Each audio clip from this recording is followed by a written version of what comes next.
என்னுடைய கணவராக உங்களை மனமுவந்து ஏற்றுக்கொள்கிறேன். அதுபோல என்னை உங்களுடைய மனைவியாக ஏற்றுக்கொள்வீர்களா? வாழ்வில் வரக்கூடிய இன்பம், துன்பம், சுகதுக்கம் அனைத்திலும் உங்களோடு இணைந்திருப்பேன்.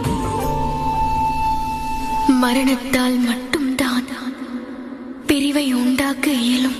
ஜனகனின் மகள் சீதை, ஜனகனின் மகள் சீதை, ஜனகனின் மகள் சீதை. நாம் இணைவதற்கு காரணம் நான் அல்ல, அந்த இறைவன். அவருக்குத்தான் நன்றி சொல்ல வேண்டும்.